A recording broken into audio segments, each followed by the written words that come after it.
ஓம் அமிர்தீஸ்வரி நமக. நாம் இந்த பதிவில் ஸ்ரீமாதா அமிர்தானந்தமி தேவியோடைய இல்லறத்தார்க்கு இன்னுரை அப்படிங்கிற புத்தகத்தை தான் பார்க்க போகிறோம். ஸோ அம்மாவுடைய புக்கை தான் நம்ம இதில் பார்க்க போகிறோம். இதில் ஃபஸ்ட்டு அம்மாவுடைய ஒரு மெசேஜோடு ஸ்டார்ட் பண்ணுறாங்க. என்னென்னா, குழந்தைகளே, வாழ்க்கையின் பாரங்கள் அனைத்தையும் ஆண்டவனிடம் ஒப்படைத்து அர்ப்பண மனப்பான்மையுடன் வாழ வேண்டும். அப்படி வாழ்பவர்களுக்கு கவலை இருக்காது. கடவுள் நம்மை எப்போதும் காத்திருள்வார். இதுதான் அம்மாவுடைய மெசேஜ். இந்த மெசேஜ் தான் இந்த புக்கு வந்து ஸ்டார்ட் பண்ணுறாங்க. என்ன சொல்கிறாங்க, அம்மா உங்களுக்கே நல்லாவே புரிஞ்சிருக்கும். நம்ம வாழ்க்கையில் இருக்க ஒட்டுமொத்த பாரத்தையும், நம்மளுடைய கஷ்டம் எல்லாத்தையும் கடவுள்கிட்ட ஒப்படைக்க சொல்கிறாங்க. அப்படி ஒப்படைச்சி அந்த சரணாகதி மனப்பான்மையில் வாழும்போது நம்மளுக்கு கவலையே இருக்காதுன்றாங்க அம்மா. அதோட கடைசியாக ஒரு உறுதிமொழியும் தராங்க.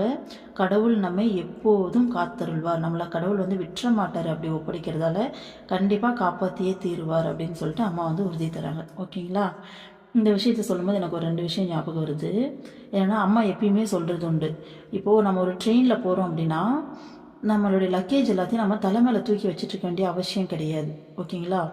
அதை வந்து நம்ம தாராளமாக ட்ரெயினில் வச்சிடலாம். அதையும் தாண்டி இல்லை இது என்னோடய லக்கேஜ், நான் தான் வச்சுட்ருப்பேன், நம்ம தலைமையில தூக்கி அந்த லக்கேஜை வச்சுட்டு இருந்தோம்னா கொஞ்சம் நேரத்துலேயே நம்ம வந்து டயர்ட் ஆகிடுவோம். நமக்கு தான் வந்துட்டு பெயின் அதிகம். அதுக்கு பெட்டர் வந்து ட்ரெயின் எப்படியும் போய் சேர வேண்டிய இடத்துக்கு போய் சேர தான் போகுது. நம்ம லக்கேஜ் தலைமையில தூக்கி வச்சாலும் அதையும் சேர்த்து ட்ரெயின் தான் வந்துட்டு அதை தாங்க போகுது. அதுக்கு பெட்டர் நம்ம கீழே வச்சுட்டோம்னா நமக்கும் கஷ்டம் கிடையாது இல்லையா? ஸோ ட்ரெயின் எப்பயும் போல் ஆஸ் யூஷுவல் அதை வந்து தாங்கிட்டு இழுத்துட்டு போக தான் போகுது. அந்த மாதிரி தான் நம்ம கஷ்டங்கள் எல்லாத்தையும் நாம் என்னதுன்னு சொல்லி நம்ம தூக்கி வச்சுக்கிட்டாலும் சரி, இல்லை நம்ம கடவுள்கிட்ட ஒப்படைச்சாலும் சரி, அதை தாங்க போகிறது கடவுள் தான். சரிங்களா? அப்போ நம்ம அவர்கிட்ட நம்ம ஒப்படைச்சு வாழும்போது கவலை இல்லாமல் வாழ முடியும். நம்மளை கடவுளும் கண்டிப்பாக காப்பாற்றுவார்னு சொல்லிட்டு அம்மாவே வந்து இதில் உறுதி தராங்க. ஓகேங்களா? அடுத்தது இன்னொரு எக்ஸாம்பிள் என்ன ஞாபகம் வருதுன்னா, இப்போ நம்ம ஒரு ரோடு கிராஸ் பண்ணணும்னு நினைக்கிறோம். நம்மளை குழந்தையாக வந்து பாவிச்சுக்கோங்க. ஓகேங்களா? சின்ன குழந்தை. அப்போது நமக்கு கிராஸ் பண்ண தெரியாது. ஆனால் நம்ம அம்மாவுக்கு நல்லாவே கிராஸ் பண்ண தெரியும். அப்போ இல்லை நான் தான் பண்ணுவேன், நான் தான் வந்து இந்த ரோடை கிராஸ் பண்ணுவேன் அப்படின்னு சொல்லிட்டு நம்ம ஓடணும்னு வச்சுக்கோங்களேன். இங்காண்டி அங்காண்டி ஓடும்போது எங்கேயாச்சும் அடிபட்டுருக்கிறதுக்கு நிறைய வாய்ப்பு இருக்குது. அதே நம்பிக்கையாக என் அம்மா என்ன பத்திரமா கூட்டிகிட்டு போயிடுவா, இங்கே நிறையா வந்துட்டு வண்டியெல்லாம் வருது, அந்த வண்டிங்க தான் நம்ம வாழ்க்கையில் வரக்கூடிய பிரச்சனைகள். என் அம்மா என்னை பத்திரமா கூட்டிகிட்டு போயிடுவான்னு சொல்லிட்டு அம்மா மேலே ஏறி உட்காந்துக்கிட்டோன்னா அம்மா வந்து எந்த ஒரு வண்டியும் நம்மளை இடிக்காமல், சின்னதாக ஒரு காயம் கூட பண்ணாமல் அழகாக ரோடு கிராஸ் பண்ணி அந்த சைடு கூட்டிகிட்டு சேஃபாக கொண்டு போயிடுவாங்க வீட்டுக்கு. ஓகேங்களா? ஸோ அந்த மாதிரி நான் அப்படின்ற தன்மையில் இருந்து நம்ம என்னால் முடியும், நானே பார்த்துப்பேன் அப்படின்னு சொல்லிட்டு இல்லாமல் என்னுடைய இறைவன் என்னை பார்த்துப்பார் அப்படின்னு சொல்லிட்டு நம்மளுடைய ஒட்டுமொத்த பிரச்சனைகளையும் அவர் மேலே வந்துட்டு நம்ம சமர்ப்பணம் பண்ணி சரணாகதி மனப்பான்மையில் இருக்கும்போது அவர் எந்த ஒரு பிரச்சனையும் நம்மளை பாதிக்காமல் அழகாக வந்து போக சேர வேண்டிய இடத்துக்கு கொண்டு போயிடுவார். ஓகேங்களா? நெக்ஸ்ட்டு முன்னுரை அப்படியே படிக்கிறேன், கேளுங்க. எந்த காலகட்டத்திலும் நிலையாக உள்ள மெய்ப்பொருள் ஒன்றுண்டு. அதை அனுபூதியில் அறிவதுதான் மனிதகுல தர்மம். மனித வாழ்வின் லட்சியமும் அதுதான். இந்த மெய்ப்பொருளை நோக்கி சாதாரண மனிதர்களை கைப்பிடித்து அழைத்துச் செல்வதற்காக மகான்கள் இப்பூ உலகில் அவதரிக்கிறார்கள். வேதவாணியை காலத்திற்கு ஏற்ப தனது சொந்த அனுபவம் எனும் இனிமையை கலந்து மக்களுக்கு புகட்டுபவர்கள் இவர்கள். ஸோ என்ன சொல்கிறாங்க, எந்த காலகட்டமாக இருந்தாலும் நிலையான மெய்ப்பொருள் ஒன்று இருக்குது. அதுதான் நம்ம பரபிரம்மம், இறைவன் அப்படின்னு சொல்கிறோம். ஸோ இறைவனை அடையிறது தான் மனித குலத்துடைய லட்சியம். இதை நம்ம வந்துட்டு இந்த இறைவனை நோக்கி நம்மளை கொண்டு போகிறதுக்காக தான், இறைவன்கிட்ட நம்மளை கொண்டு போகிறதுக்காக தான் மகான்கள் எல்லாம் அவதாரம் எடுக்கிறாங்க அப்படின்னு சொல்கிறாங்க. ஸோ அந்த மாதிரி தான் நம்ம அம்மாவும் நம்மளை நம்ம இறைவன்கிட்ட கொண்டு போகிறதுக்காக அவதாரம் எடுத்து பூமிக்கு வந்திருக்காங்க. ஓகேங்களா? அடுத்தது பாருங்க, படிக்கிறேன். இன்று பரபரப்போடும் மனசஞ்சலத்தோடும் சம்சார கடலில் போராடி கொண்டிருக்கும் நவீன கால மனிதர்களுக்கு பேரானந்தத்தின் அமிர்தம் அருந்தும் வழியை காட்டி கொடுப்பவையே அம்மாவின் மொழிகள். இந்த பதிவை கேட்குற எல்லாருமே மேக்சிமம் அம்மாவை பற்றி தெரிஞ்சவங்களாக தான் இருப்பாங்க இல்லைங்களா? அப்போது உங்களுக்கே இந்த அனுபவம் வந்து ஏற்பட்டிருக்கும். என்னென்னா, அம்மா கிட்ட வர்றதுக்கு முன்னாடி நம்ம லைஃப் எப்படி இருந்தது, ஒன்ஸ் அம்மா கிட்ட வந்த பிறகு லைஃப் எப்படி இருக்குது அப்படிங்கிறது. அந்த பரபிரம்மத்துக்கிட்ட நம்ம இருக்கும்போது எந்த அளவுக்கு நம்ம சேஃபாக ஃபீல் பண்ணுறோம் இல்லைங்களா? அதுதான். அப்போது அந்த அம்மா சொல்கிற அந்த பேரானந்த அந்த அமிர்தம், அதோடைய ரொம்ப ஒரு சும்மா ஒரு ரொம்ப ரொம்ப சின்ன ஒரு சாம்பிள் தான் இந்த விஷயம். நம்மளுடைய அந்த சேஃபர் ஜோன் அம்மா கையில் இருக்கிறது அப்படிங்கிறது. ஸோ இன்னும் அம்மா கையை பிடிச்சி நடக்க நடக்க நடக்க இன்னும் நிறைய விஷயங்கள் வந்து நம்ம தெரிஞ்சுப்போம். அடுத்தது என்ன சொல்கிறாங்க பார்ப்போம். உலக சுகம் எனும் மாயை இருளில் அகப்பட்டு வழியறியாமல் தடுமாறும் இன்றைய மனிதனுக்கு அவனது மெய்யான இல்லத்திற்கு ஆத்மாவை அடைவதற்குரிய பாதையை காட்டி கொடுக்கும் தூண்டா விளக்குகளாக அவை திகழ்கின்றன. ஸோ நாம் இங்கே உண்மையை பொய்யை உண்மையினோ நம்பி வாழ்ந்துட்டுருக்கோம். இந்த உலகம்தான் உண்மைன்னு நம்பி வாழறோம். ஆக்சுவலாக அது வந்துட்டு ஒரு மாயை.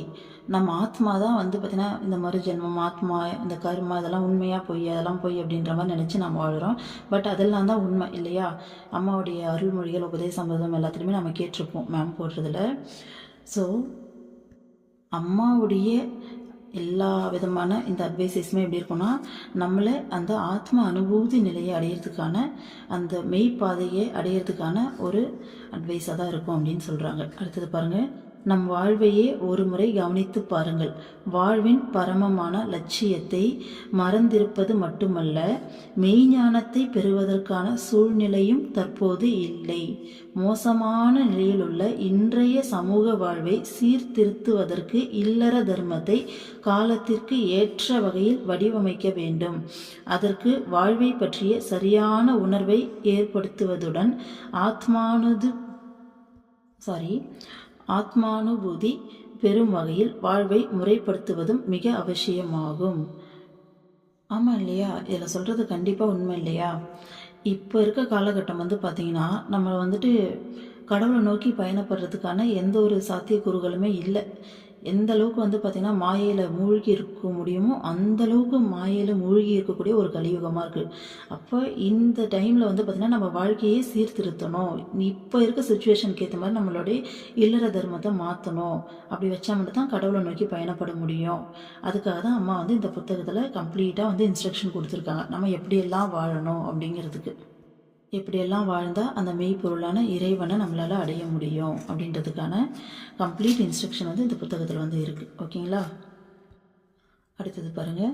அம்மா கூறும் வழியில் வாழ்க்கை முறையை அமைத்து கொள்ளும் ஒருவர் ஆனந்தத்தை தேடி எங்கும் செல்ல வேண்டாம், அது அவரை தேடி வரும். அதற்கான எளிய வழிகளான சாதனை, உலக சேவை, இறைவனிடம் சரண் புகுதல் ஆகியவை ஒன்றிணைந்த வாழ்க்கை முறையை அம்மா வழங்கி இருக்கிறார்.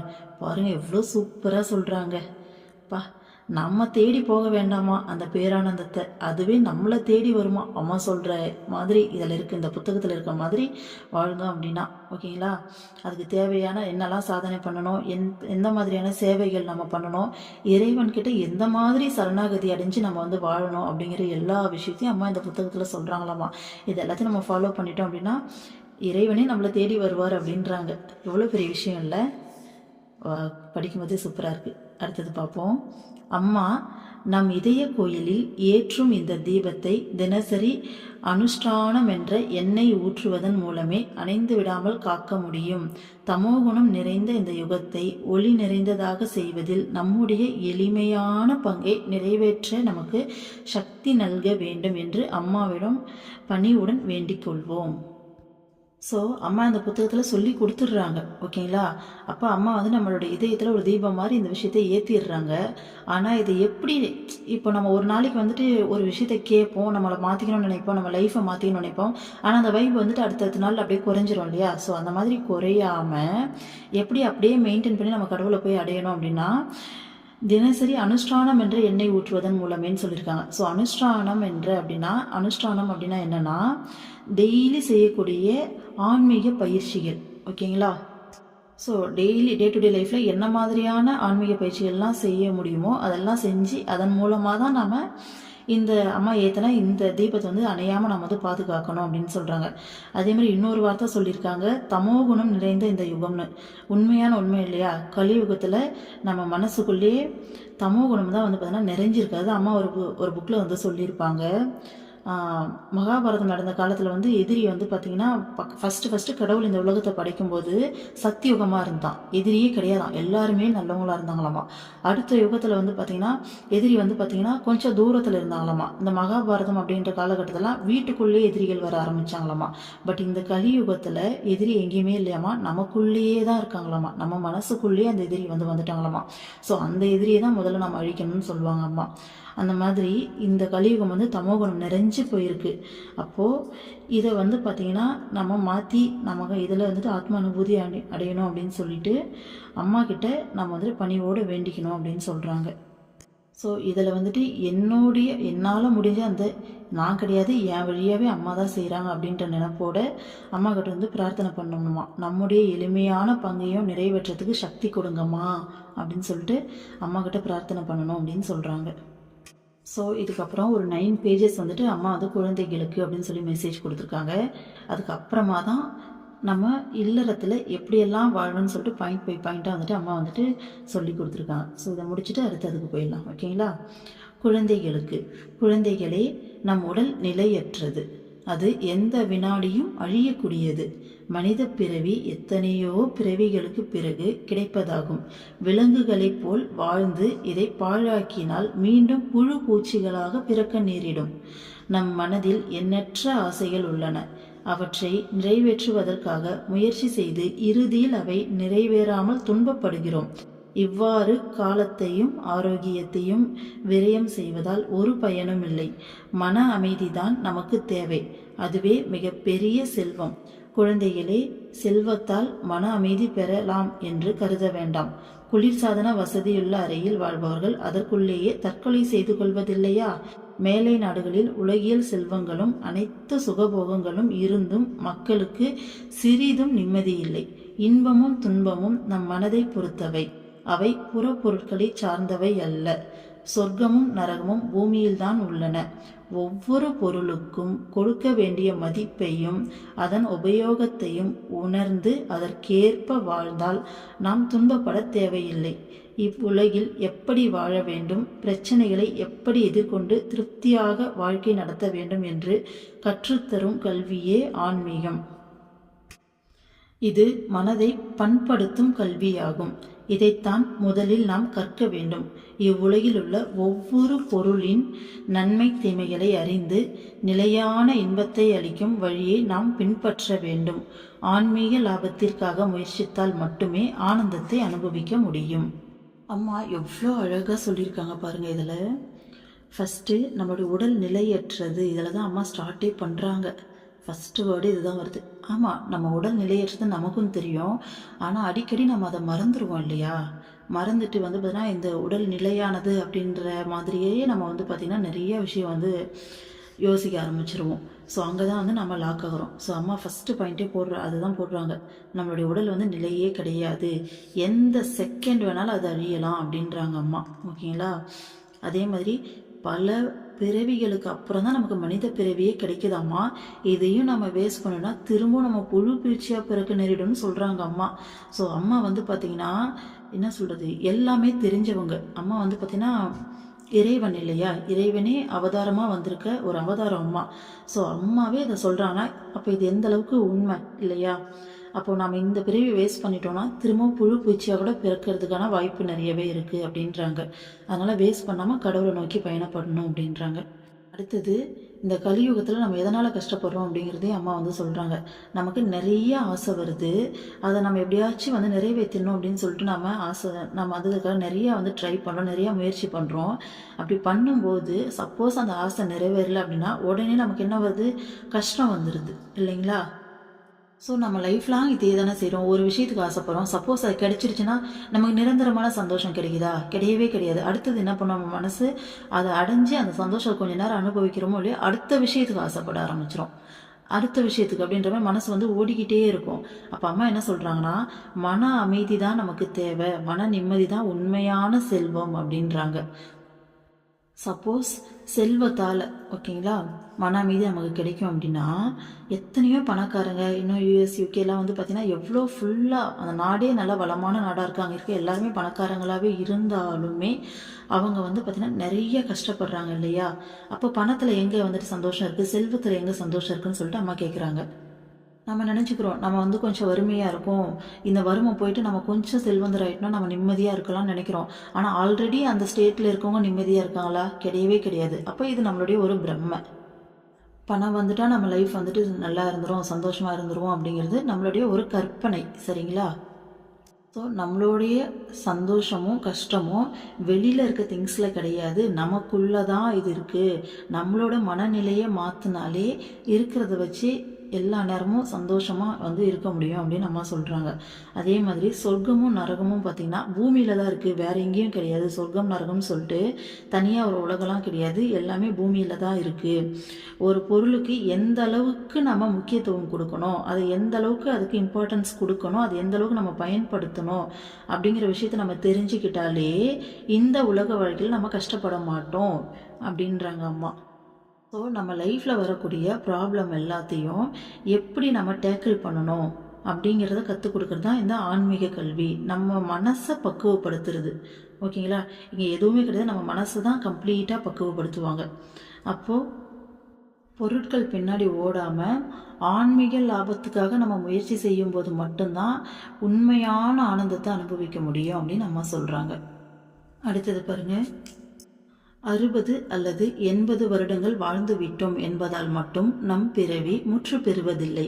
மீண்டும் எத்தனையோ பிறவிகள் எடுக்க வேண்டியிருக்கிறது. வாழ்க்கை தேவைகளுக்கு வங்கியின் பணம் சேமித்து வைப்பது போல ஆரோக்கியமும் நல்ல அறிவும் இருக்கும் காலத்திலேயே இறை நாமத்தை ஜபித்தும் அரசியல்களில் ஈடுபட்டும் அழியாத அருட்செல்வத்தை சேர்த்து வைக்க வேண்டும். பாருங்க, ஒரு 60-80 வருஷம் வாழ்ந்துட்டோம் அப்படிங்கிறதால மட்டும் நம்ம பிறவி முடிஞ்சிடாது, திரும்ப திரும்ப இன்னும் பல பிறவி எடுக்க வேண்டியிருக்குதுன்றாங்க அம்மா.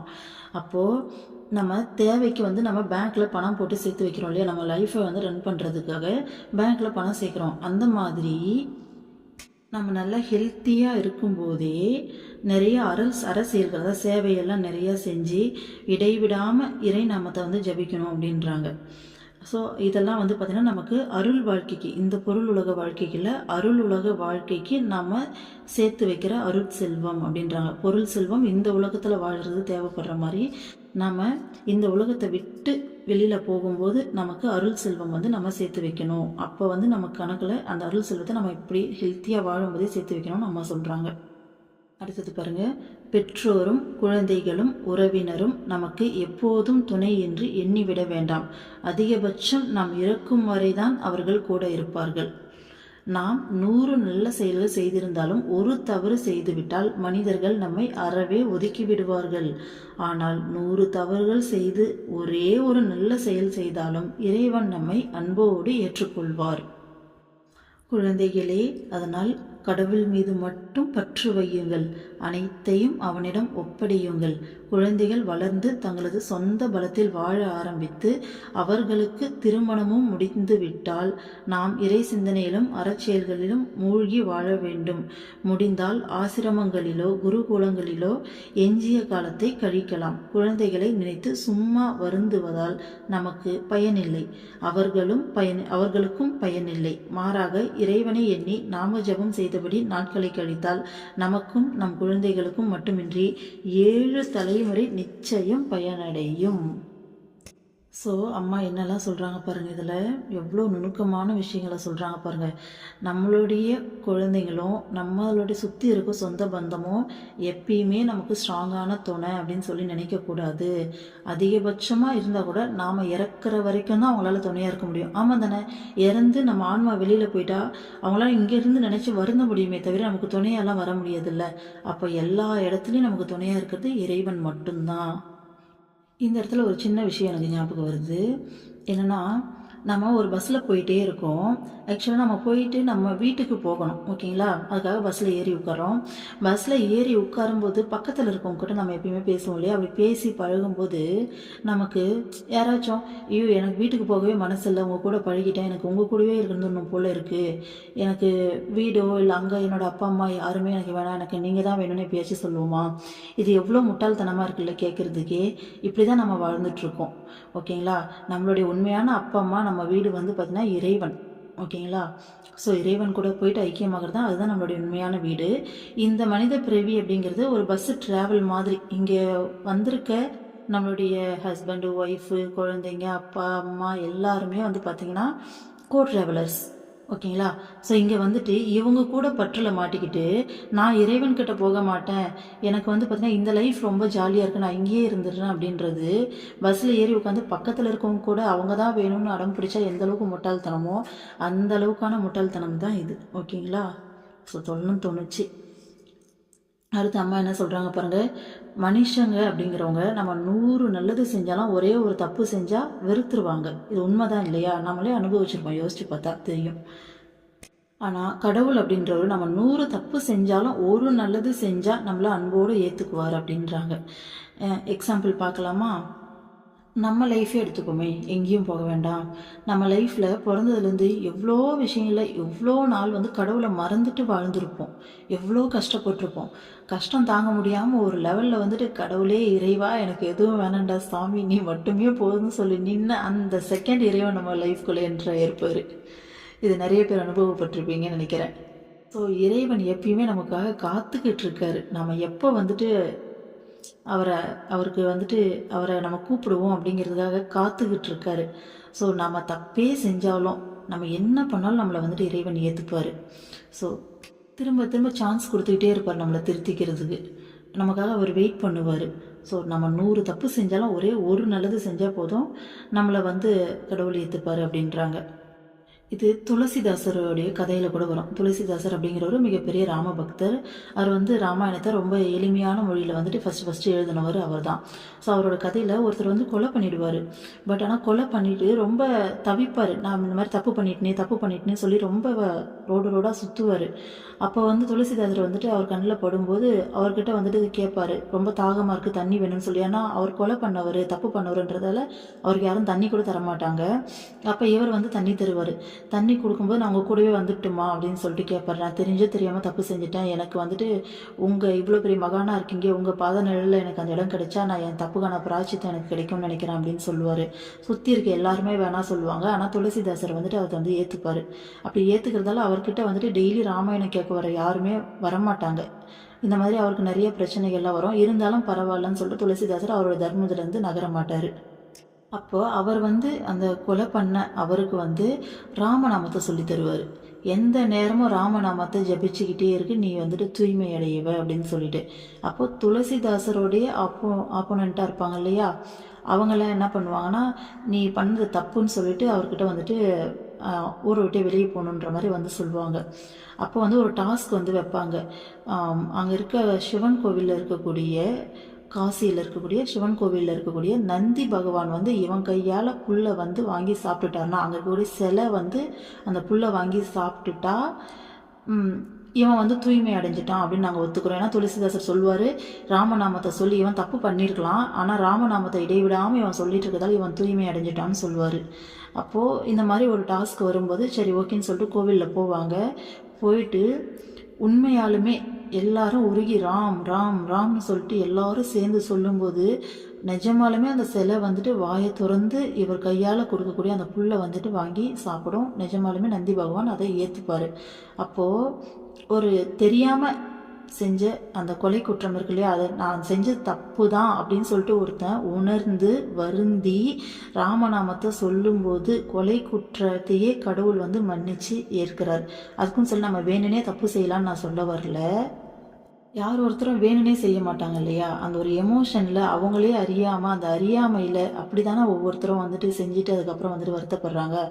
ஸோ அந்த மாதிரி வந்து தப்பு தெரியாமல் செஞ்சாலும் எவ்வளோ பெரிய விஷயமா இருந்தாலும் கடவுள் ஏற்றுக்கிறார் அப்படிங்கிறதுக்காக நான் அதை சொல்ல வரேன். ஸோ அதுதான் அம்மா சொல்கிறாங்க, 100 தப்பு செஞ்சாலும் கடவுள் வந்து ஒரே ஒரு நல்லது செஞ்சு நம்ம அதை உணரும்போது கடவுள் வந்து நம்மளை அன்போடு, அதுவும் சும்மா இல்லை அன்போடு ஏற்றுக்கிறாரு அப்படின்றாங்க. அதனால் நம்மளுடைய பற்று கடவுள் மேலே மட்டும்தான் இருக்கணும். ஏன்னா அதுதான் நிரந்தரம், அதுதான் உண்மையான உணர்வாக இருக்க முடியும். மற்றவங்க மேலே எங்கள் உலக வாழ்க்கையில் யார் மேலே போயிட்டு நீங்கள் எத்தனை டைம் பற்று வச்சாலும் அடி வாங்கிட்டு தான் திரும்ப வருவோம். ஸோ அதுக்கு பெட்ரு இப்பயே வந்து பார்த்திங்கன்னா நம்ம மைண்டை மாற்றிக்கிறது நல்லது. எல்லா அனுபவம் தான் பேசுது. அடுத்தது அம்மா என்ன சொல்கிறாங்க பாருங்கள், குழந்தைங்களாம் வளர்ந்து ஒன்ஸ் மேரேஜ் பண்ணி கொடுத்துட்டா அந்த பெரியவங்களுக்காக அம்மா வந்து சொல்கிறாங்க.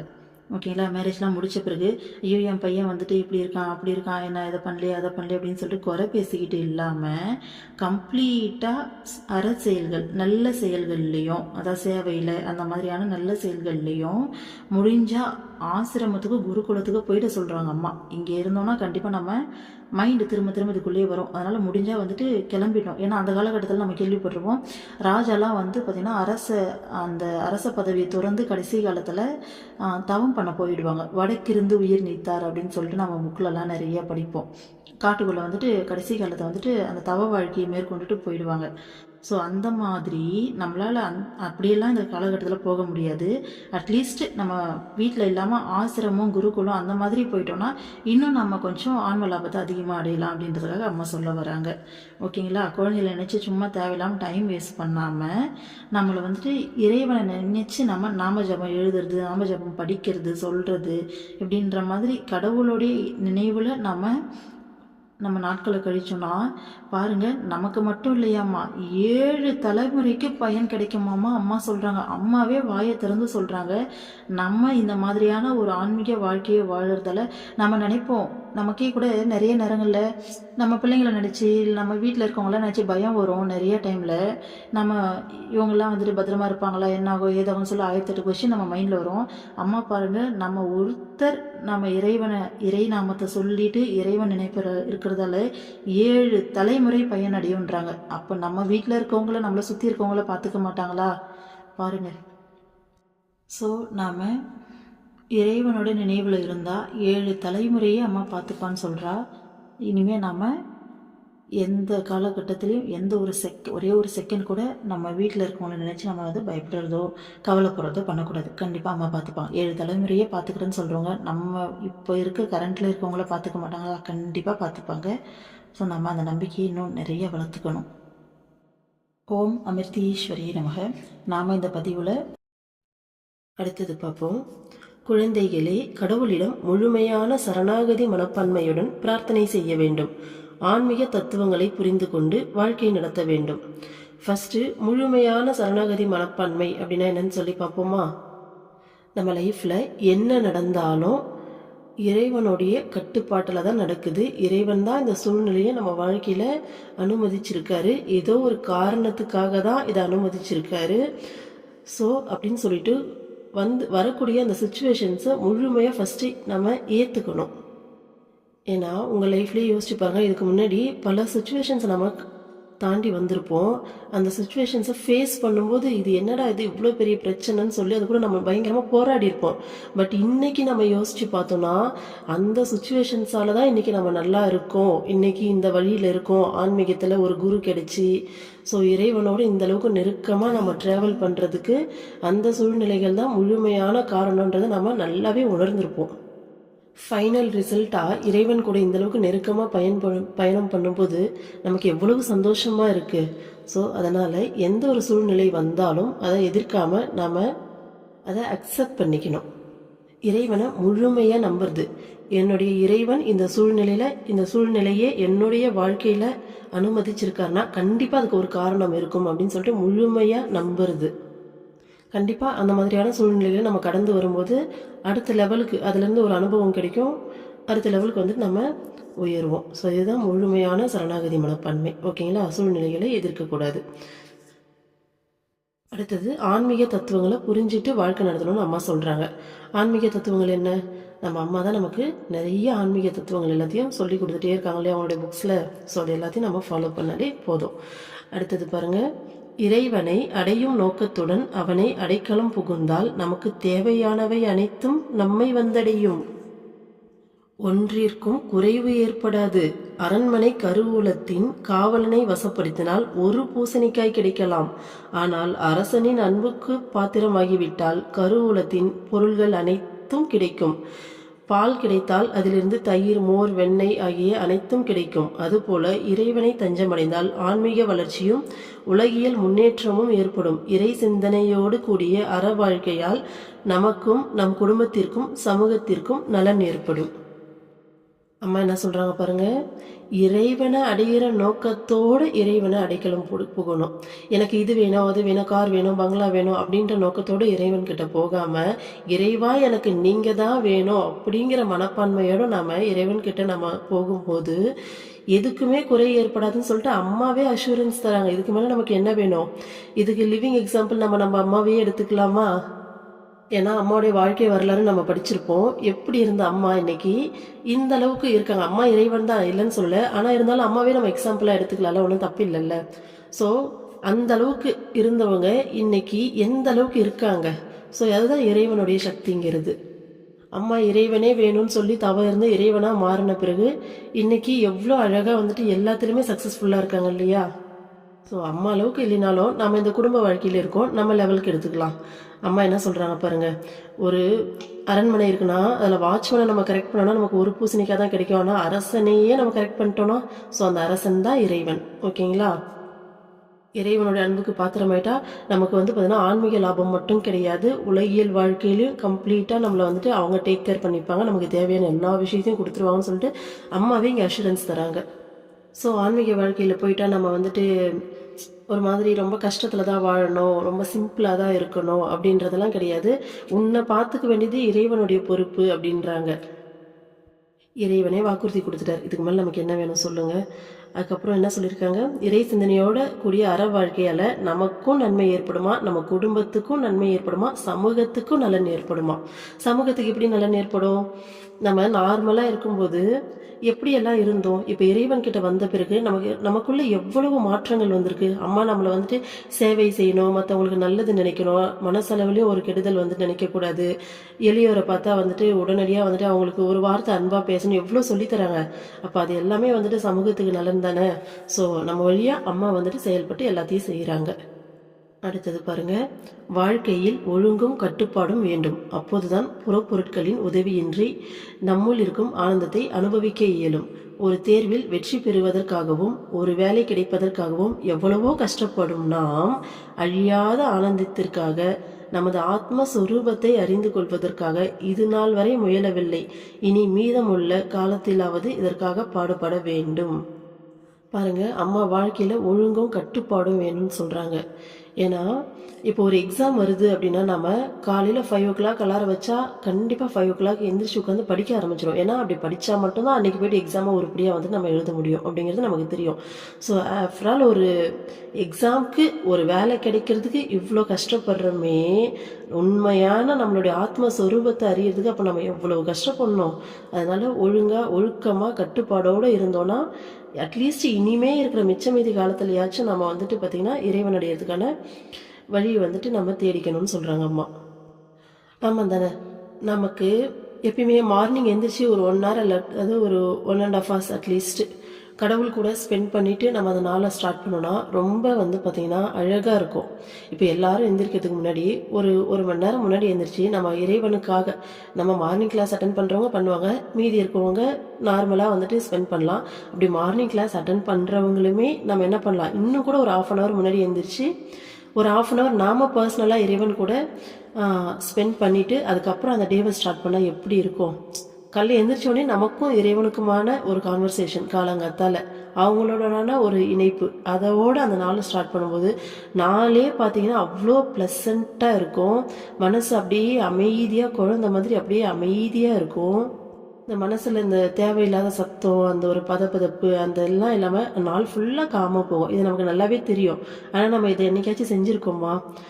நிறைய நாள் நம்ம காரணம் சொல்லிக்கிட்டு நமக்கு நம்மளே காரணம் சொல்லிக்கிட்டு ஓடிட்டுருக்கோம். ஸோ இனிமேல் நம்ம இதெல்லாம் செய்யாமல் நமக்கு ஒரு ஒழுங்கு கட்டுப்பாடை நம்ம கண்டிப்பாக கொண்டு வரணும். அடுத்தது பாருங்கள், குழந்தைகளே, எப்போதும் மந்திர ஜபம் செய்ய வேண்டும். தினமும் ஒரு குறிப்பிட்ட நேரத்தில் தனிமையில் இருந்து சாதனை செய்ய வேண்டும். இடையிடையே ஆசிரமங்களுக்கும் குருகுலங்களுக்கும் சென்று மௌனமாக இருந்து ஜபம் தியானம் செய்ய வேண்டும். நேரம் சூழ்நிலைகளுக்கு ஏற்றாற்போல் முடிந்த அளவு உலக நலனுக்காக சேவை செய்ய வேண்டும். பாருங்க, அம்மா எப்பயுமே மந்திர ஜபம் செய்யணும்னு சொல்றாங்க. இப்போதான் அப்போதான் தனியாக டைம் ஸ்பெண்ட் பண்ணி உட்காந்து தான் செய்யணும்னு கிடையாது. நம்ம என்ன வேலை செஞ்சாலும் மனசுக்குள்ளே மந்திர ஜபம் வந்து ஓடிக்கிட்டே இருந்ததுன்னா கண்டிப்பாக நம்ம மனசு வந்து கட்டுப்பாடாக இருக்கும். இல்லை அப்படின்னு வச்சுக்கோங்களேன், கண்டதை யோசிச்சுட்டு இருக்கோம். நம்ம என்னதான் இப்போ ஒரு 4 நாள் பார்த்தீங்கன்னா அமைதியாக அடங்கி ஒடுங்கி நம்ம இறைவனோடு ஸ்பெண்ட் பண்ணோம். 5வது நாள் ஏதோ ஒரு சுச்சுவேஷன் வருது, டக்குன்னு மைண்டு வெளியில் போகுதுன்னா அப்படியே போயிடும். திரும்ப அதை உள்ளே கொண்டு வரதுக்குள்ள பெரிய விஷயமா இருக்கும். ஆனால் நம்ம இந்த மந்திர ஜபம் பண்ணும்போது தானாகவே மனசு வந்துட்டு அடங்கும். ஸோ எல்லா டைம்லையும் என்ன வேலை செஞ்சாலும் அம்மா மந்திர ஜபம் பண்ணிகிட்டே செய்ய சொல்கிறாங்க. அடுத்தது பாருங்கள், குறிப்பிட்ட நேரமாச்சு தனிமையிலேருந்து சாதனை செய்யணும்னு சொல்கிறாங்க. இப்போ தான் நம்ம பேசணும் இல்லையா? ஸோ சாதனை செய்கிறவங்க தியானம் பண்ணுறவங்க பண்ணலாம். பட் அம்மா கிட்ட இருக்கவங்க எனக்கு தெரிஞ்சு மேக்ஸிமம் அம்மா பிரேம பக்தி கொடுத்து வச்சுருக்காங்க. ஸோ நம்மளுடைய சாதனை என்ன? கடவுள் கூட டைம் ஸ்பெண்ட் பண்ணுறது. அப்போ இயர்லி மார்னிங் எழுந்திரிச்சு கடவுள் கூட நம்ம டைம் ஸ்பெண்ட் பண்ணலாம். ஓகேங்களா? அடுத்து எப்போல்லாம் கேப் கிடைக்குதோ அப்பெல்லாம் நம்ம ஆசிரமத்துக்கும் குருகுலத்துக்கும் போயிட்டு வரணும் அப்படின்னு சொல்கிறாங்க. போயிட்டு அங்கேயும் மௌனமாக இருந்து ஜபம் தியானம்லாம் செய்யலான்றாங்க. ஸோ இந்த விபாசனா மாதிரி போகிறதுக்கு வாய்ப்பு இருக்கவங்க போயிட்டு பண்ணால் உண்மையாலுமே நல்ல ஒரு மாற்றம் கிடைக்கும். பட் ஆசிரமத்துக்கு நம்ம அம்மாவாண்ட போயிட்டு வந்தாலே அதுதான் இருக்கிறதுலே மிகப்பெரிய ஆன்மீக பயிற்சி எனக்கு தெரிஞ்சு. அம்மாவை போயிட்டு எப்போல்லாம் கேப் கிடைக்குதோ அப்போல்லாம் தயவு செஞ்சு சொல்கிறேன், யோசிக்காதீங்க, ரீசன்லாம் எதுவுமே பண்ணாதீங்க, யோசிக்காதீங்க. மைண்ட் 1000 ரீசன் சொல்லும், ஃபேமிலியில் 1008 சுச்சுவேஷன் வரும். எல்லாத்தையும் அம்மா கிட்ட ஒப்படைச்சிருங்க. அம்மா இதெல்லாம் இருக்குது, எனக்கு தெரியாது, என்னை உங்ககிட்ட கூட்டிகிட்டு வந்து உன்னை ஹக் பண்ண வைக்க வேண்டியது உன்னோட பொறுப்புன்னு சொல்ல அம்மா கிட்ட வந்து மனசார வந்து ஒரு பிரார்த்தனையை வச்சுருங்க. அம்மா கூட்டிகிட்டு போயிடுவாங்க கண்டிப்பாக. அது எல்லாமே நமக்கு ஒரு டெஸ்ட் மாதிரி. இந்த சுச்சுவேஷனையும் தாண்டி நம்மளை வந்து பார்க்கணும்னு நினைக்கிறாளா இல்லையா அப்படின்ற மாதிரி அம்மா வந்துட்டு பார்ப்பாங்க. அதையும் தாண்டி நம்ம பரவாயில்ல, நான் உன்னை நோக்கி வருவேன்னு சொல்லி ஒரு ஸ்டெப் எடுத்து வச்சு அம்மா அதுக்கப்புறம் 10 ஸ்டெப் எடுத்து வச்சு நம்மளை தூக்கிட்டு போயிடுவான். ஸோ அதனால் எதையுமே யோசிக்காதீங்க. என்ன சுச்சுவேஷன் இருந்தாலும் எல்லாத்தையும் அம்மா கிட்ட சமர்ப்பணம் பண்ணிடுங்க. அம்மா நீ தான் பொறுப்பு, எல்லாத்தையும் நீ தான் பார்த்தோன்னு, எனக்கு தெரியாது, உன்னை வந்து பார்க்கணும், அவ்வளோதான். மற்றதெல்லாம் அம்மா பார்த்துப்பாங்க. ஸோ அதே மாதிரி முடிஞ்ச அளவுக்கு சேவை செய்யணும்னு சொல்கிறாங்க. அம்மா இதை எப்பயுமே சொல்லிக்கிட்டே இருக்காங்க. ஸோ அம்மா ஒரு விஷயத்தை திரும்ப திரும்ப அழுத்தி சொல்கிறாங்க அப்படின்னா அதை நம்ம கண்டிப்பாக செய்யணும். நம்மளை நம்ம நிறைய மாற்றிக்கணும். நம்மளால் இருந்த இடத்துல நம்மளால் எந்த அளவுக்கு ஏதோ ஒரு சின்னதாக ஒரு சேவை செய்ய முடியுதோ அதை நாம் கண்டிப்பாக செய்ய ஆரம்பிக்கணும். அடுத்தது பாருங்கள், இவ்வுலகம் நிலைத்து நிற்பது அன்பிலாகும். நம் உள்ளம் அன்பின்றி வறண்டு விட்டால் சுற்றுப்புறச் சூழலும் வறண்டுவிடும். முளைக்க வேண்டிய பயிர்களுக்கும் வளர வேண்டிய மரம் செடிகளுக்கும் உயிரினங்களுக்கும் தூய்மையான காற்று கிடைக்காது. அறுவடை குறையும், நோய்கள் பெருகும், மழை இல்லாது போகும். எனவே ஒருவரை ஒருவர் நேசிக்க வேண்டும். அன்பு, அறம் போன்ற நற்குணங்களை உலகிற்கு நல்க வேண்டும். எவர் மீதும் கோபமோ பொறாமையோ கொள்ளக்கூடாது. அனைவரையும் ஒரு தாய் மக்களாக எண்ணி சகோதர பாவத்துடன் நேசிக்க வேண்டும். எல்லா செயல்களையும் செய்ய வேண்டும். செயல்களை எல்லாம் இறைவனுக்கு அர்ப்பணித்து எல்லாம் அவன் விருப்பம் போல் நடக்கட்டும் என்று எண்ண வேண்டும். பாருங்க, அம்மா என்ன சொல்றாங்க, இந்த உலகம் இயங்கிறதையே அன்பால தானாமா. அன்பு இல்லை அப்படின்னா முளைக்க வேண்டிய பயிர் கூட வந்து பார்த்தீங்கன்னா முளைக்காதாமா. காற்று கூட வந்துட்டு தூய்மையாக இருக்காதாம்மா. அறுவடை குறையுமாம்மா. மனுஷனுக்கு, விலங்குகளுக்கு, பறவைகளுக்கு எல்லாத்துக்கும் வந்து பார்த்திங்கன்னா நோய் வந்து பெருகுமா. மழையே வராதாம்மா. அன்பு இல்லைன்னா இதெல்லாம் நடக்குன்றாங்க. அம்மா வந்து கடவுள் இல்லையா? ஸோ அவங்க சொல்கிற ஒரு வார்த்தையும் உண்மை இல்லையா? அம்மாவே இதை சொல்கிறாங்க அப்படின்னா அப்போது பாருங்கள், இதனால தான் இது கலியுகம் இல்லையா? மனுஷங்களுக்குள்ள உண்மையாலுமே அன்பு நிறையாவே குறைஞ்சிக்கிட்டு வர்றதால தான் அடிக்கடி வந்துட்டு இது கடவுளே வந்து அவதாரம் எடுத்து மகான்களாக வந்து உலகத்துக்கு வந்து அந்த அன்பை வந்துட்டு பரப்பிக்கிட்டே இருக்காங்க போல இருக்குது. ஜீவ சமாதியில் போனாலும் அவங்க தவ நிலையில் இருந்தாலும் பார்த்திங்கன்னா அந்த அவங்களுடைய தவத்துடைய சக்தியால் அந்த அன்பை வந்துட்டு அவங்க பரப்பிக்கிட்டே இருப்பாங்க. ஸோ அதனால தான் அந்த உலகம் நிலைச்சு நிற்கிறா போல இருக்குது. அதே மாதிரி யார் மேலேயும் பொறாமையோ கோபமோ வச்சுக்க கூடாதுன்றாங்க. எல்லாரையும் ஒரு தாய் மக்களாக வந்துட்டு நம்ம எண்ணணுமா. ஸோ ஆப்வியஸாக நம்ம நினைப்போம் செய்யணும்னு சொல்லிட்டு, பட் இந்த உலகத்தில் போயிட்டு சில சுச்சுவேஷன்ஸ் எல்லாம் ஃபேஸ் பண்ணும்போது நம்ம டக்குன்னு சொல்லி ரியாக்ட் பண்ணிவிடுவோம் இல்லையா? ஸோ நாளுக்கு நாள் அதை நம்ம குறைச்சிக்க ட்ரை பண்ணோம். ஏன்னா இது எல்லா குணங்களையும் குறைச்சி நம்ம ஏறும்போது தான் ஆன்மீகத்தில் நம்ம அடுத்தபடியை வந்துட்டு தொட முடியும். அம்மா அதுதான் சொல்லுவாங்க, இந்த நோயை எதிர்க்காதீர்கள், நோயாளியை எதிர்க்காதீர்கள், நோயை எதிருங்கள்ன்ற மாதிரி இந்த கொரோனா வைரஸ் டைமில் சொன்னாங்களே, அந்த மாதிரி அம்மா என்ன சொல்லுவாங்கன்னா, அம்மாவுடைய கான்செப்ட்டு, அவங்கக்கிட்ட இருக்க கெட்ட குணத்தை வெறுங்க, அதை வந்துட்டு நீங்கள் வெறுக்கலாமே தவிர அவங்கள மனுஷனை வந்துட்டு வெறுக்கக்கூடாதுன்னுவாங்க. ஒருவேளை உங்கள் குழந்தை வந்துட்டு உங்கள் பையன் ஒரு குடிகாரனாக இருந்தால் அவன் குடிக்கிறானேன்ற அந்த ஹேபிட்டை தான் நீங்கள் வெறுப்பீங்களே தவிர அவனை வந்துட்டு வெறுக்க மாட்டீங்க இல்லையா? அப்போ உன் வீட்டில் இருக்க ஒரு ஆளுக்கு உனக்கு இந்த எண்ணம் வரும்போது வெளியில் இருக்கவங்களுக்கு ஏன் உனக்கு இந்த எண்ணம் வரலன்னு சொல்லிட்டு அம்மா கேட்டிருக்காங்க. ஸோ யாரோ ஒருத்தர் தப்பு செஞ்சாங்கன்னா கூட அவங்களுடைய அந்த தப்பான நடத்தையை நம்ம வெறுக்கலாமே தவிர அவங்கள வெறுக்கக்கூடாது. ஓகேங்களா? ஸோ இந்த மைண்ட் செட்டில் இருந்தால் நம்ம ஈஸியாக வந்துட்டு இதை அப்ரோச் பண்ண முடியும். அடுத்தது பாருங்கள், என்ன செஞ்சாலும் எல்லாத்தையுமே இறைவனுக்கு அர்ப்பணிச்சிடணும். ஓகேங்களா? எல்லாம் அவனுடைய விருப்பம் போல நடக்கட்டும் அப்படின்னு சொல்லிட்டு. ஸோ இதுதான் கர்ம யோகா. அம்மா கர்ம யோகா வந்துட்டு சொல்லித்தராங்க இந்த இடத்துல. ஸோ செயலை வந்து பார்த்திங்கன்னா கவனமாக செய்யணும். பட் அதோடைய ரிசல்ட் வந்துட்டு இறைவன்கிட்ட ஒப்படைச்சிடணும். எது நடந்தாலும் ஓகே, அவருடைய விருப்பம் என்னமோ அதுதானே இங்கே நடக்கும். அதை வந்துட்டு நம்ம அப்படியே வந்து அக்செப்ட் பண்ணிக்கணும். அடுத்தது பாருங்கள், குழந்தைகளே, நீங்கள் இவ்வாறு வாழ்வதை பற்றி யாராவது ஆட்சேபம் செய்தால் அவர்களிடம் இவ்வாறு கூற வேண்டும்: ஒவ்வொருவரும் தங்கள் நிம்மதிக்காகவும் அமைதிக்காகவும் அல்லவா செயல்படுகிறார்கள். நாங்கள் இவ்வழியில் நிம்மதியையும் அமைதியும் பெறுகிறோம். எங்களது உரிமையை நீங்கள் எதற்காக தடுக்க வேண்டும்?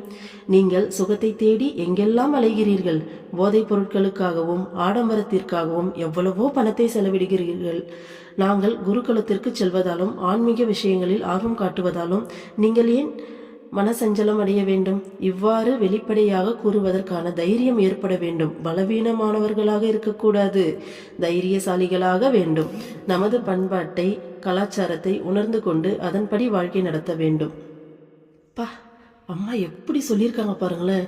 ஆப்வியஸாக இது நம்ம எல்லாருக்குமே நடந்திருக்கும் இல்லையா? நம்ம ஆன்மீகத்தில் இருக்கிறதால நம்மளை சுற்றி இருக்கவங்க ஒரு மாதிரி பார்ப்பாங்க. நம்மளால் அவங்களுக்கு புரிய வைக்கவும் முடியாது. ஏன்னா நம்மளே இதுக்கு முன்னாடி புரியாமல் தானே இருந்தோம். அதனால் அவங்க ஸ்டேட் என்னன்றது நமக்கும் தெரியும்.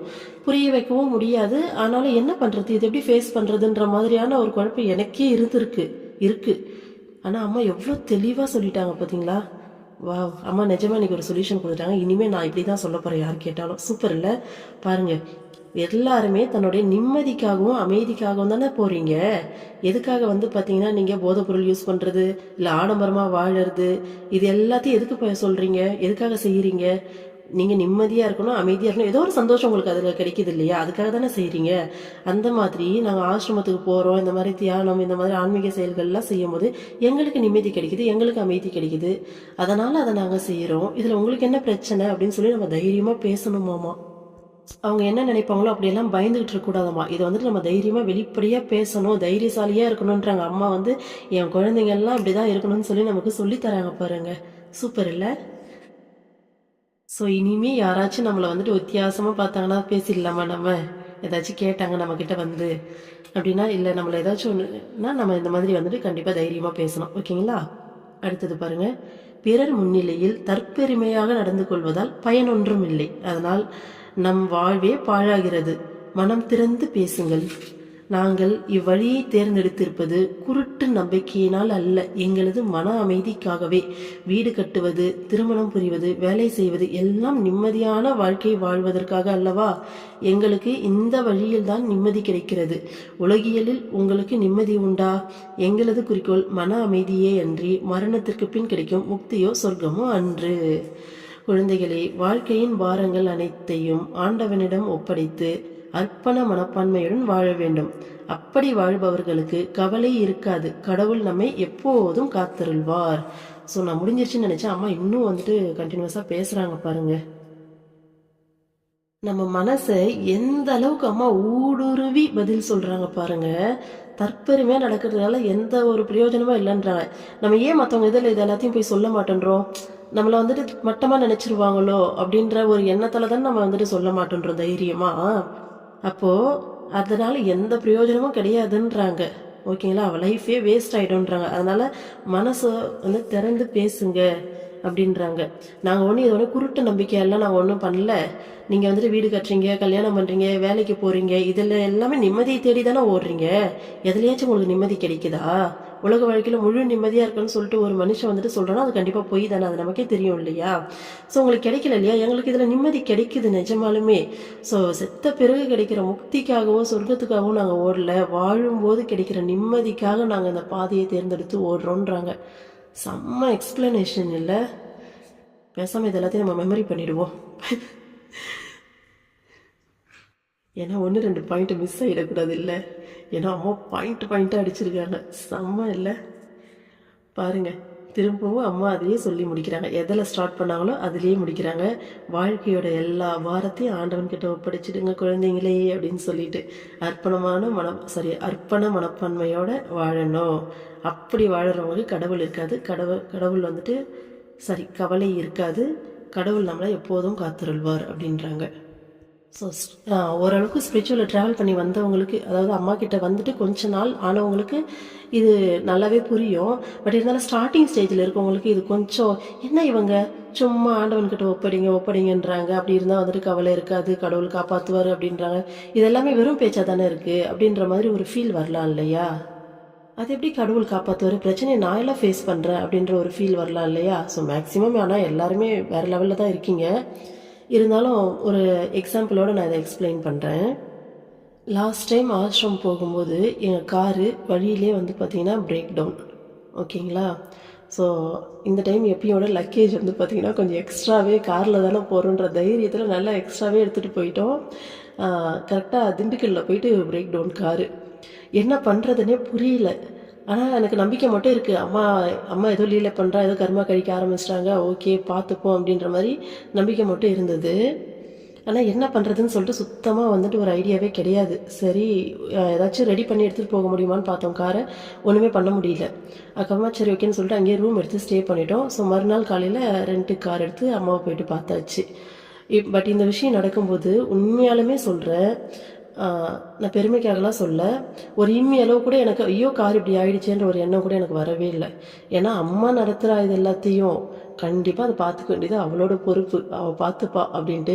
என்னுடைய கவலையெல்லாம் எதில் இருந்துச்சு தெரியுமா? ஏன்னா வாடகை காருன்றது எங்களுக்கு ஐடியா வரல ஃபஸ்ட்டு. எப்படி போக போகிறோம், ரெட் பஸ் பார்க்குறோம், ட்ரெயின் பார்க்குறோம், எப்படி அம்மாவை போய் பார்க்க போகிறோம் அப்படிங்கிற எண்ணம் மட்டும்தான் மைண்டில் ஓடிட்டுருக்கு. ஏன்னா கிளம்பி வந்தாச்சு ஆசையாக, திருப்பி எல்லாம் வந்துட்டு அம்மாவை பார்க்காம போகிறதுன்றதை நினச்சி கூட பார்க்க முடியல. எனக்கு தெரியாத அம்மா உன்னை வந்து பார்க்கணும்னு சொல்லி இப்படியே தான் மைண்டு ஓடிட்டுருக்கு. ஒரு லெவலுக்கு மேலே வந்து பார்த்திங்கன்னா போகிறதுக்கான எந்த ஒரு சாத்தியக்கூறுமே இல்லை. ஒருத்தர் கார் எடுத்துகிட்டு வரேன்னு சொன்னாங்க, அவங்களுமே கால் பிக் பண்ணல. அப்போ எப்படி இருக்கும் மைண்ட் செட்டு? அப்போ வந்து பார்த்திங்கன்னா ஒரு மிட் நைட் ஒரு 12 இருக்கும். அந்த டைமில் உட்காந்து அம்மா கிட்ட ப்ரே பண்ண ஆரம்பிச்சிட்டேன். ஓகேங்களா? என் தங்கச்சி கூட வந்திருந்தா அவகிட்டையும் சொல்லிட்டேன் ப்ரே பண்ண அப்படின்ட்டு. 2 பேர் உட்காந்து மனசார வந்து ப்ரே பண்ணோம். அம்மா ராமச்சந்திரன் முருகையா இருக்கார் இல்லையா, அந்த அண்ணா, அவர் சொல்லி கொடுத்த அந்த வார்த்தைகள் வந்துட்டு என் காதில் எப்பயுமே ஒலிக்கும். ஸோ அன்னைக்கும் வந்து ஒலிச்சது என்னன்னா, அம்மா என் கர்ம வினை எனக்கு கண்ணு முன்னாடி வந்து நிற்கிது, ஓகேவா? என்னை காப்பாற்றுறதுக்கு உன்னை தவிர வேறு யாரும் கிடையாது, தயவு செஞ்சு என்னை காப்பாற்று. இந்த வார்த்தைகள் தான். இதை சொல்லி அம்மா கிட்ட டீப்பாக மனசார வந்து ப்ரே பண்ணேன். நான் நினச்சிட்டு இருந்தேன், எப்படி அம்மா கூப்பிட்ருவா, நம்ம போயிடலான்ற இந்த நம்பிக்கையிலே உட்காந்துட்ருக்கேன். ஏன்னா நியூ இயர்க்காக போயிருந்தேன். ஒரு டைம் வேலை கிராஸ் பண்ணும்போது அம்மா கூப்பிட்றதுக்கான எந்த ஒரு சாத்தியக்கூறுமே இல்லை. அப்போ அம்மாவை போயிட்டு பார்க்க முடியாதான்னு சொல்லிட்டு ஒரு மாதிரி ஃபீல் ஆயிடுச்சு. அதுக்கப்புறமா உட்காந்து இந்த மாதிரி ப்ரே பண்ணோம். இதுக்கு முன்னாடி என் ஹஸ்பண்ட் வேறையா சிரிச்சாரு, ஆமாம் இவங்க ப்ரே பண்ணுறதால அப்படின்ற மாதிரி. நம்ம வேறு இருந்தாலும் ரொம்பலாம் நம்பிக்கை கிடையாது. அப்போ நான் வந்து சொன்னேன் அவர்கிட்ட, சரி இப்போ நாங்கள் ப்ரே பண்ண பிறகு உனக்கு கார் கிடைச்சிச்சுன்னா நீ ஒத்துக்கிறியா, அம்மாவுடைய செயல் தான் அதெல்லாம்ட்டு அப்படின்னு சொல்லி கேட்டேன். சரி ஓகே அப்படின்ட்டு அவர் படுத்து தூங்கிட்டாரு. கரெக்டாக ப்ரே பண்ணி 10வது நிமிஷம் நான் சரி அந்த டிரைவருக்கு ஜஸ்ட்டு கால் பண்ணலாமே அப்படின்னு சொல்லிட்டு கால் அடிக்கிறேன். கால் பிக் பண்ணி வந்துட்டுருக்கேன் அந்த வேன்ட்டார். அப்புறம் அவர்கிட்ட வந்துட்டு சொல்லிவிட்டு மார்னிங் கிளம்பி போயிட்டு அம்மாவை வந்து பார்த்தாச்சு. தரிசனம் நல்லா கிடைச்சிது. அதுக்கப்புறம் வீட்டுக்கும் வந்தாச்சு. என் கார் வந்துட்டு திண்டுக்கல்லே நிற்குது. ஆனால் எனக்கு நிஜமாலுமே சொல்கிறேன், எனக்கு ஒரே ஒரு கஷ்டம்னா என் ஹஸ்பண்ட் கொஞ்சம், ஏன்னா அவர் கார் இல்லை அப்படின்னா அவங்களுக்கு கார் வந்துட்டு அவங்களுக்கு அதுதானே, அதை வச்சு தான் எல்லா இடத்துக்கும் போவாங்க வருவாங்க. பாவம் அவங்க கொஞ்சம் கஷ்டப்படுறாங்களே அப்படின்ற அந்த ஃபீல் தான் இருந்ததே தவிர, ஆனால் அம்மா சரி பண்ணி கொடுத்துருவான்னு தெரியும். அது வரைக்கும் இவங்களுக்கு எப்படி சொல்லி புரியும், ஆனால் சொல்லிக்கிட்டே தான் இருந்தேன், அம்மா பார்த்துப்பாங்க, கொஞ்சம் கூட நீங்கள் அதை பற்றி ஃபீல் பண்ணாதீங்க அப்படின்ட்டு. அவரும் அதை பெருசாக கண்டுக்கல, பரவாயில்ல அம்மா பார்த்துப்பாங்கன்னு தான் இருந்தார். எனக்கு வந்து பார்த்திங்கன்னா கம்ப்ளீட்டாக அம்மாவை போயிட்டு பார்த்தேன், வந்த பிறகும் பார்த்திங்கன்னா ஒரு 4-5 டேஸ்க்கு எதுவுமே கிடையாது. கார் அங்கேயே தான் நிற்கிது. ஆஷ்ரம் போயிட்டு வரதுல எல்லா செலவும் போயிடுச்சு. ஸோ கையில் மணியும் கிடையாது. ஆனால் ஒரு அளவு கூட எனக்கு சந்தேகமே கிடையாது, எனக்கு தெரியும் அம்மா பார்த்துப்பா அப்படின்ட்டு. கரெக்டாக ஒரு 4-5 டேஸ் கழித்து கார் ரெடி பண்ணுறதுக்கும் மேலேயே எவ்வளோ பணம் தேவையோ எல்லாத்தையும் அம்மா வந்து பார்த்திங்கன்னா சும்மா அவங்களே கூப்பிட்டு கொடுக்குறாங்க. ஓகேங்களா. இதுக்கு முன்னாடி ஒரு சம்பவம் நடந்தது. என் மனசுக்குள்ளே ஒரு லெவலுக்கு மேலே வந்துட்டு ஒரு ஃபீல் வருது. கிருஷ்ணா பசங்களுக்கு ஃபீஸ் வரைய வந்துருச்சு. கிருஷ்ணா ஃபீஸ் கட்டணும். ஸோ கிருஷ்ணா தான் அம்மா, அம்மா தான் கிருஷ்ணா. ஓகேங்களா. எனக்கு இல்லை, எல்லாருக்குமே நம்ம இஷ்ட தெய்வத்தை வந்து அம்மாக்கிட்டே பார்க்கலாம். பசங்களுக்கு வேறையா ஃபீஸ் கட்டணும். கார் வேறையா அப்படி நிற்கிது. எல்லா வேலையுமே வந்து நிற்கிது. என்னடா பண்ணுறது? ஒரு மாதிரி ஒரு லைட்டாக ஒரு ஃபீல் வந்துச்சு. உடனே மனசுக்குள்ளேருந்து ஒரு பதில், நான் இருக்கேன்டி, நான் பார்த்துக்கிறேன் எல்லாத்தையும், உனக்கு என்ன பிரச்சனை, நீ எப்படி இப்படியெல்லாம் வந்து யோசிக்கலாம் அப்படின்ற மாதிரியான ஒரு பதில். அந்த செகண்டோட அந்த விஷயத்தை அப்படியே விட்டுட்டேன். அன்னைக்கு ஈவினிங்கே நைட்டுக்குள்ளே பார்த்தீங்கன்னா எல்லாத்துக்கும் எல்லா செலவும் போக அதுக்கும் மேலேயே வந்து பார்த்திங்கன்னா ஃபீஸ் வந்துட்டு இவருக்கு டக்குன்னு சும்மா கூப்பிட்டு கொடுக்குறாங்க. இந்தாங்க கேஸ் அப்படின்ற மாதிரி. இதெல்லாம் வந்து பார்த்திங்கன்னா அம்மா சொல்கிற மாதிரி அந்த இறைவன்கிட்ட சமர்ப்பித்து வாழும்போது தான் இந்த விஷயம் எல்லாமே நமக்கு நடக்கும். ஸோ எதுக்காக நான் இந்த அளவுக்கு இவ்வளோ தூரம் டைம் ஸ்பெண்ட் பண்ணி இந்த விஷயத்த சொல்கிறேன்னா, உங்களுக்கு அந்த நம்பிக்கை வரணும் அப்படிங்கிறதுக்காக தான். ஸோ ஸ்டார்டிங்கில் நம்பும்போது நமக்கு அந்த நம்பிக்கையும் அம்மாவே கொடுப்பாங்க. அம்மா எனக்கு உங்கள் மேலே நம்பிக்கை கொடுங்கம்மா அப்படின்னு சொல்லி நம்ம கேட்டோம்னா, அந்த நம்பிக்கையும் அவங்க பல பல விஷயம் வந்து பார்த்திங்கன்னா செஞ்சு கொடுத்து நமக்கு அந்த நம்பிக்கையும் வந்துட்டு அம்மா கொடுப்பாங்க. இன்றைக்கி இவ்வளோ தூரம் பேசுகிறேன் அப்படின்னா எல்லாமே அம்மா சொல்லி கொடுத்த விஷயந்தான். அம்மா கொடுத்த அனுபவத்தால் தான் இந்த அளவுக்கு வந்துட்டு என்னால் ஸ்ட்ராங்காக நம்ப முடியுது. ஓகேங்களா. பட் இருந்தாலுமே ஒரு சில டைமில் நாம் லைட்டாக மைண்ட் வந்துட்டு ஜெர்க் ஆகும். அப்பயும் வந்துட்டு பார்த்தீங்கன்னா அம்மாவோடைய பாதத்தை ஓடி போய் பிடிச்சிக்கணும். அம்மா மைண்டு ஜெர்க் ஆகுதுமா என்னன்னு தெரியல, பார்த்துக்கோ அப்படின்ட்டு. அவ்வளோதான். ஓம் அமிர்தீஸ்வரி நமக. ஓம் நம சிவாய. அடுத்த பதிவில் பார்க்கலாம். தேங்க்யூ. அடுத்தது பார்ப்போம். குழந்தைகளே